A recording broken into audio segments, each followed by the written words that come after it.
Have you ever heard of Mice Media and the Mice NFT project? I'm willing to guess that you probably haven't, so I'm going to dive into that today because this is one of those projects that I came across a few weeks ago, and it's pretty amazing to me in the sense that if this had come out, say, 18 months ago, this is one of those that would have shot up the charts and would have been just on the top of everyone's conversation. However, in this crazy market, this is one of those things that has been overlooked, and I think it would be appropriate to just dive into that and just discuss certain things that are happening in this project that I think you will find interesting. Hello, I'm Taj, digitally known as Tropic Vibes, the host of Nifty Business, where we highlight NFTs and explore Web 3.0 as we move from pure speculation to creating real-world value.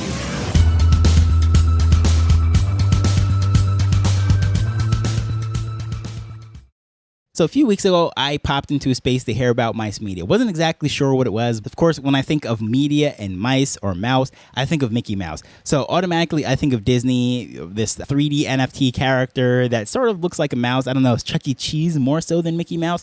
But when I'm thinking of media, that is why I thought of Mickey Mouse. But this could not be anything further away from Disney. This is on the premise of trying to give people back the freedom of speech and not being able to be censored and locked down and so forth. And that is very much different than, of course, what we know that Disney is all about and what they're building their media empire.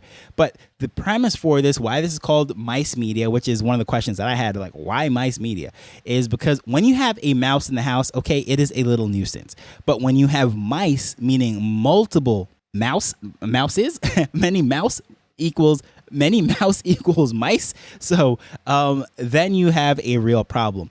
And that is the thing. When you have one voice that is speaking against something or speaking up against something, it can be silenced. But when you have the mice, that is a serious problem because mice, what do? They multiply and they get into things and they go all over the place. And then that's when you have to call the exterminator and do all sorts of things. This is not just the type of thing that you can handle with a little mousetrap or anything of that nature. When you have mice, it is massive. And that is basically the premise that they are organized under and trying to promote, that voice of the people, if you will, promoting that idea, because one person can be silenced, everybody cannot. And of course, we know with these social media platforms, I've spoken about that in the last few episodes, saying that, yeah, certain things, when you're building on them, it is their house, it is their rules, you have to play by that. You don't like it? Oh, well, get off the platform. That's basically how they operate. And rightfully so, it is their house, right? They built the technology. They're giving us the platforms. In most cases, it is free to use them, so they can kick us off. So that is the premise of why Mice Media and something of that nature is important. Now, what's interesting about this particular project is that they are actually not a Web3 NFT project by nature. They are a project that would be really a Web2 project that sees the problem, the need for having a decentralized platform, if you will, in allowing people that might have a voice that could easily be silenced on another platform. That's the best way I'm going to put it. I'm not going to take any sides, either like far left or far right, whatever it is. Just you hold a position about a particular thing that might not be popular on that platform, right? And this is an alternative that allows people to then monetize and not be, I guess you would say, 100% dependent on the platform that they blow up on to make money. So, for example, let's just say in the height of COVID, with everything happening with vaccines and such, someone wanted to make YouTube content that was anti-vaxxing, right? They just weren't for the mandates and all these masking and all this stuff. Well, they had a huge problem because on most of these platforms, either A, that information would be suppressed, it would be blacklisted, it would be blocked, or whatever it might be. So they couldn't necessarily say all they wanted to say. And I'm just using this as an example. So what people could do if Mice Media was around then was to start the conversation where the eyeballs are, whether it is on YouTube, on Twitter, Facebook, Instagram, and so forth. And then say, you know, I cannot have this conversation in its full entirety over here on this platform. If you'd like to hear more, check out my profile over at Mice Media. And over there, you can have a full unedited, uncensored version of that, and you can monetize there, whether it is that you're going to charge, you can have it token gated, you can have whatever it might be. So that conversation is going to continue off platform. So you start the conversation where the eyes are, and then you move the people off platform onto the space that you are allowed to have certain conversations. That's the whole idea and premise of Mice Media, everything that they're building. So you might say, well, where does Web3 and NFTs and stuff come in?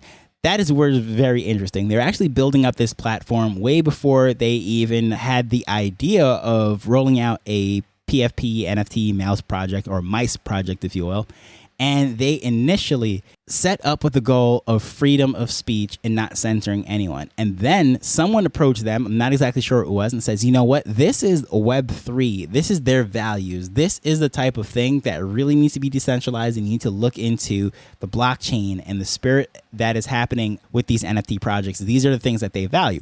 So as a result, they ended up doing this generative project with the mice, and they also have a token that they're going to use to reward engagement on the platform and so forth. So by no means is this any kind of endorsement of, hey, go out and buy some mice and whatever. No, I'm just telling you how they came into Web3, how they started to build this platform. They started off with a mission of no censorship. They wanted this platform that gave people the option to funnel or siphon their audience, if you will, off of the mainstream platforms onto something that they had a little bit more control of, and then continue that conversation in an uncensored fashion.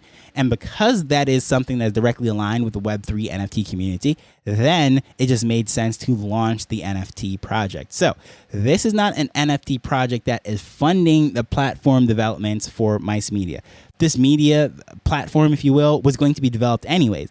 So they had the funding, the team in line, and their team is very interesting. Serial entrepreneurs, just very business-oriented, business-minded, what have you, and just pivoting into Web3 is something that's very interesting. Now, they said in the space, the first space I was in, is that this is not a Web3 project building a platform. This is really a Web2 business that embraced Web3. And gasp, a lot of people would say, this is absolutely ridiculous. They can't say that. Well, I gave you the introduction in the story as to exactly what they're doing, what's going on, and why they ended up having this NFT and now the token. And it's all because they were invited into Web3. They were already building their mission. They had their team. They had everything in place. But then someone approached them and said, you know what, this makes sense to be Web3. Bring in that Web3 audience. Now, if this project with this particular art, this concept, this token and everything had launched, say, 18 months ago, it would have absolutely shot off, went to the moon. It would have been ridiculous. But seeing how things have worked over the last 2 years, I just know at this point, everything starts off with the expectations of people trying to flip it, make a quick dollar. So they initially had the pre-sale mint months ago. I think this is like the OG mint, not even the pre-sale mint. And if I'm not mistaken, this was at 0.05 ETH, but then they had the pre-sale mint that opened up about 2 weeks ago, and this was at 0.08 ETH, and then the public sale, which went on for a few days at 0.11. So they closed off now. They initially had a supply of 10,000.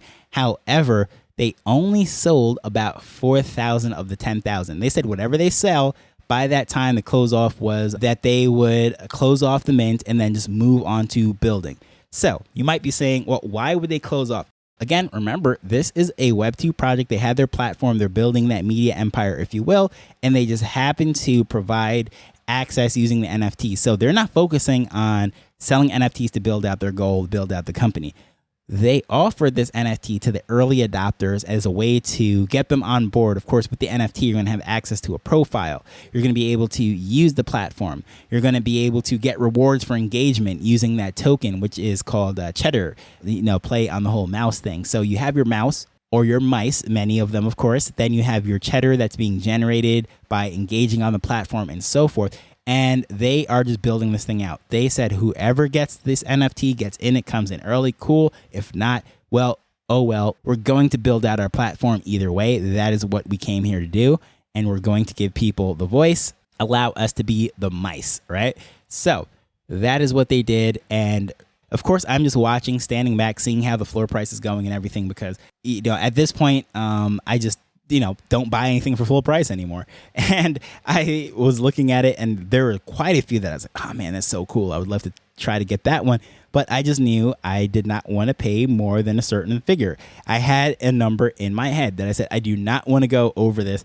And I put out some offers and they weren't accepted. And okay, whatever. They were selling for much higher at that time.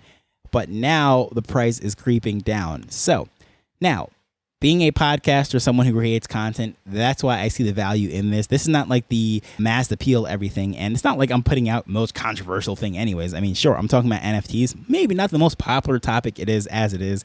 But it's not like I'm going to get canceled on YouTube for talking about NFTs or something of that nature. But I just think the idea of it, decentralization, no censorship and all of that, and not relying on one platform for your business, because it is a nerve-wracking thing. If you're heavily reliant on Facebook or Twitter or any of these platforms to build your business, it is like, wow, it is just being at their mercy. They could turn it off at any time.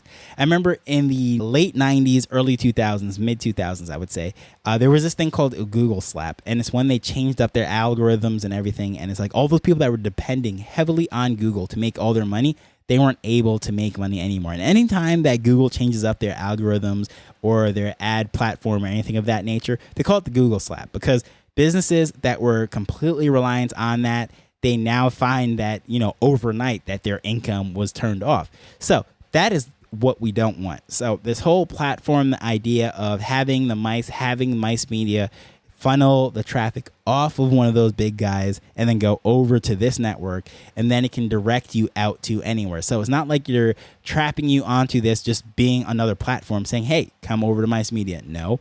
On Mice Media, you can then redirect them to your own website. You can redirect them to some Web3 solution that might come up. You can redirect them to anywhere that you want to send them the traffic, continue that conversation. And I think that is just very interesting, very ingenious.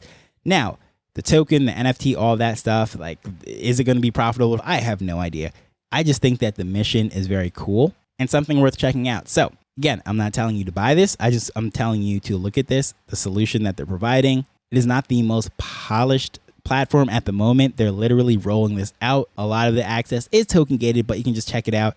Check out some of their spaces, hear what they're saying about the things, get to know the founders and whatever. And again, just might help you to brainstorm and just get some ideas as to some of the amazing things that are happening in this space.